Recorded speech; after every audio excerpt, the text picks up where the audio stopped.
তো বন্ধুগণ, আজকের ভিডিওটি শুরু করার আগে আপনাদেরকে করছি একটি ছোট্ট রিকোয়েস্ট। যদি আপনি আমাদের এই চ্যানেলটিতে নতুন হয়ে থাকেন তাহলে অবশ্যই আমাদের এই চ্যানেলটিকে সাবস্ক্রাইব করে নেবেন এবং পাশে থাকা বেল আইকনটিতেও একটি ক্লিক করে নেবেন, কারণ এই ধরনের পরবর্তী ভিডিও এবং বিভিন্ন সরকারি এবং বেসরকারি চাকরির খবরাখবরগুলো সবার আগে পাওয়ার জন্য। তো চলুন আজকের ভিডিও শুরু করা যাক। তো একটি অনলাইন পোর্টালের প্রকাশিত তথ্য অনুযায়ী যা বলা হয়েছে, প্রাইমারি শিক্ষক নিয়োগ মামলার স্থিতাবস্থার নির্দেশ কলকাতা হাইকোর্টের। আগামী 1 এপ্রিল পর্যন্ত স্থিতাবস্থার নির্দেশ দেওয়া হয়েছে। প্রাথমিক শিক্ষক নিয়োগ পরীক্ষার সিলেবাস বহির্ভূত প্রশ্ন আসার দাবি নিয়ে মামলা দায়ের করা হয়েছিল।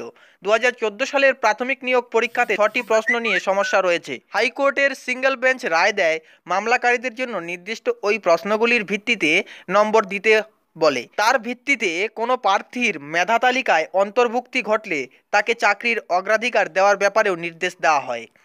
এই ব্যাপারে রায়কে চ্যালেঞ্জ জানিয়ে আরও একটি মামলা দায়ের করা হয় হাইকোর্টের ডিভিশন বেঞ্চে। ডিভিশন বেঞ্চ মামলাটি সিঙ্গেল বেঞ্চে পাঠানোর নির্দেশ দিলে সেটিকে চ্যালেঞ্জ জানিয়ে সুপ্রিম কোর্টে মামলা দায়ের করা হয়।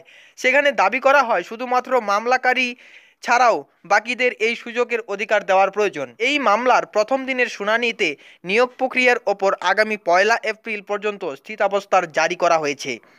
বিষয়টি নিয়ে জবাব চাওয়া হয়েছে রাজ্য সরকার ও প্রাথমিক শিক্ষা পর্ষদের কাছে। প্রায় 40,000 শূন্যপদ নিয়ে 2014 সালে প্রাথমিক শিক্ষক নিয়োগ বিজ্ঞপ্তি প্রকাশিত হয়েছিল।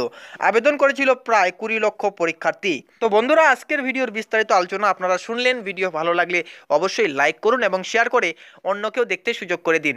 তার সাথে যদি আপনি আমাদের এই চ্যানেলটিতে নতুন হয়ে থাকেন তাহলে অবশ্যই আমাদের চ্যানেলটিকে সাবস্ক্রাইব করুন এবং পাশে থাকা বেল আইকনটিতেও একটি ক্লিক করে রাখুন। তো চলুন, দেখা হচ্ছে পরবর্তী ভিডিওতে।